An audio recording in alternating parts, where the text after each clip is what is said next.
Hello good evening. म चाहिँ आज फर्स्ट टाइम यहाँ मेरो नयाँ ठाउँमा काम आएको थिएँ। बाटोमा चिखाइ गरेर कता कता यस्तो छ। यहाँ जापानमा फ्यामिली मार्ट जताततै छ। बिहान आउँदा गुगल हेर्दै आएको, अब गुगलको धुनमा हिँड्यो। बाटो कस्तो थियो के थियो भन्ने कुरो खासै विचार गरेन। फ्यामिली मार्ट यो साइडमा छ भन्ने दिमागमा थियो। मैले बातचिखाइ गरेर अर्को बाटो लागेछु। त्यहाँ चाहिँ अनि फ्यामिली मार्टै देखिरहेको छु। फेरि यस्तो त थिएन भन्छ गुगलले पनि। आज त कता झुकायो मलाई गाइस। फर्स्ट टाइम मलाई आज 10 मिनट हिँडेर माचिखाइबाट फर्केर फेरि अर्को बाटो आउँदैछु। गाह्रो छ हौ, गाह्रो।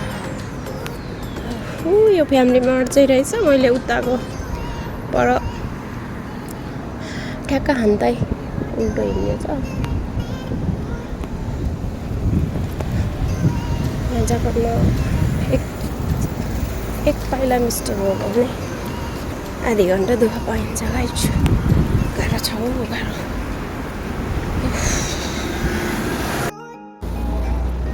साँझको बेला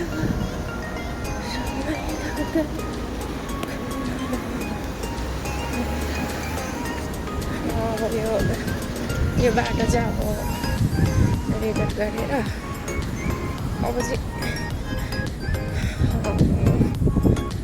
गर्दैन। यो चाहिँ बुद्ध पार्क हो। यो ठुलो बुद्ध छ। फ्री टाइममा आयोसँग घुम्न आउनलाई एकदम रमाइलो ठाउँ रहेछ। कोहीजना आफ्नो काम सकेर दौड्दैछ। जापानमा बिजी लाइफ। कोही कसैको पनि फुर्सद हुँदैन। सबै आफ्नो काम सकेर फर्किरहेको होला। कोही नाइट ड्युटी गर्दै होला। यो ठाउँमा चाहिँ घुम्न आउनुलाई एकदम रमाइलो ठाउँ छ। हेर्नु सक्नुहुन्छ।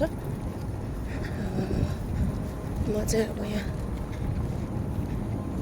कामबाट फर्किँदै गर्दा यसो टाइम हुँदैन भित्र छिरौँ भने पनि रात पर्छ। कतिखेर ट्रेन आउँछ भनेर दौडधुप हुन्छ। गाइजहरू यहाँ आएको विपद पऱ्यो भने यहाँ बसेर फोन गर्नु पनि मिल्छ। यस्तो जङ्गलमा पनि व्यवस्था गरेको छ। कति विकसित ठाउँ होला त।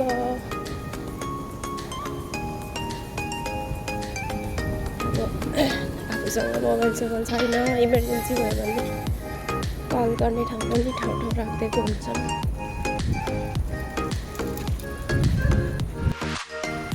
यो चाहिँ बनागोर जङ्गल छ है, कति ठुलो।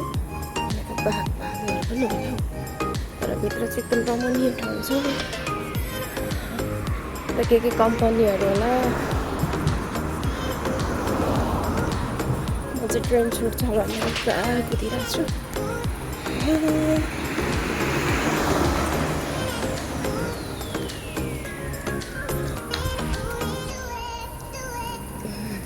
कस्तो डर लाग्दो होटल।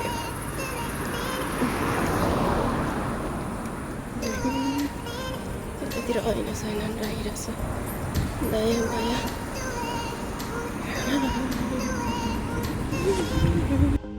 म चाहिँ गलेको थोप्रा लिएर भिडियो गरिरहेको छु गाइस।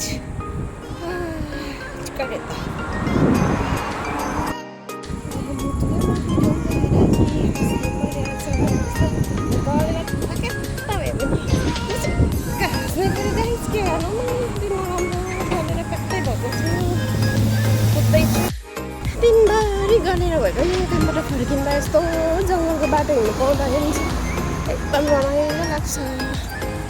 यो जति पनि इतिहास होला सबै खान्जीबाट लेखाएको छ।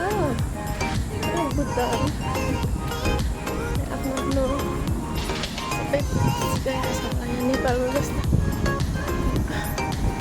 के थियो कि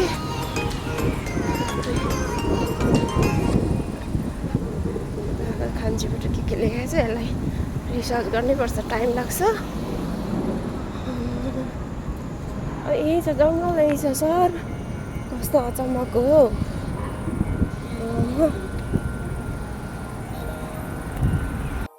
यो ढुङ्गामा के लेखेको छ यहाँबाट सट्ट जानु सक्ने ठाउँ रहेछ। यताबाट कुन बाटो जाने हो?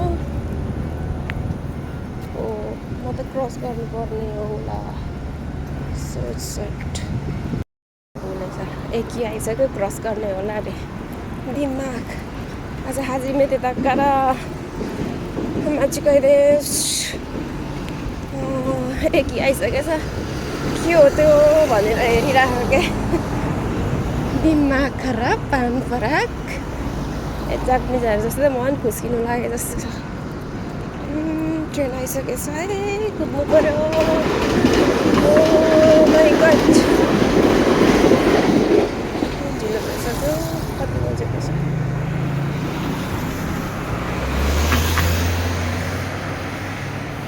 माइकेजु लाइन कति बजीको ट्रेन छ भने हेरेको छैन। अब सोनामा त टच गर्नु पऱ्यो। यस्तो सिस्टम छ, यस्तो छ। अब कहाँको होला यो ट्रेन आएको?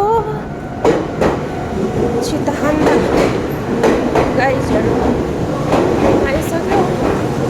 ओ खानायामा त सानखाई खानायामा सानखाई खाइको रहेछ।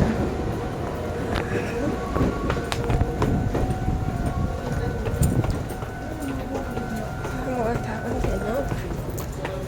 हान्दै रहेछ।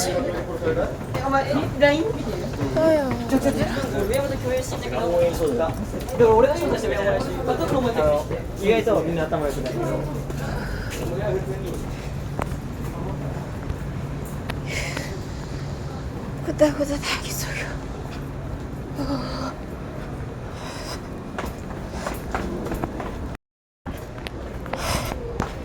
बिहान आउँदा उता पल्लोपट्टिबाट, अहिले फर्किँदा यताबाट ठ्याक्क हान्दै हो।